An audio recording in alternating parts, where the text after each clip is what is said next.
Ghat road నిర్మాణం 1940ల నాటికి తిరుమలకు వచ్చు భక్తుల సంఖ్య మెల్లగా పెరగడం మొదలైంది. అప్పుడే మద్రాసు ప్రభుత్వం కొండ మీదకు రోడ్డు మార్గం గురించి ఆలోచించింది.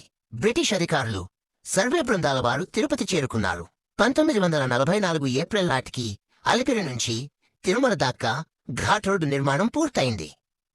అదే నెల 10వ తేదీన మద్రాసు రాష్ట్ర గవర్నర్ ఆర్థరూఫ్ ఆ రోడ్డు మార్గాన్ని ప్రారంభించారు. మొదట్లో ఎద్దుల బళ్ళు, గుర్రపు బళ్ళు తిరిగేవి. దీంతో భక్తులకు పయనం సులువైంది. నెమ్మదిగా దేవస్థానమే తిరుమల తిరుపతి మధ్య 2 బస్సులు ప్రారంభించింది. ఆ సర్వీసులు తిరుపతిలోనైతే మొదటి సంచి నుంచి రోజుకు 3 సార్లుండేవి. తిరుమల నుంచి రాత్రి దాటితే బస్సులే ఉండేవి కావు. 1955 నుండి 56లో రైల్వే స్టేషన్ సమీపాన శ్రీనివాస బస్టాండ్ ఏర్పడే నాటికి భక్తుల సంఖ్య రోజుకు 500 నుంచి 600 వరకు ఉంది. బస్సుల సంఖ్య పెంచుకుంటూ పోవడంతో సౌకర్యంగా ఉంది. భక్తులు వెలివోత్తసాగారు.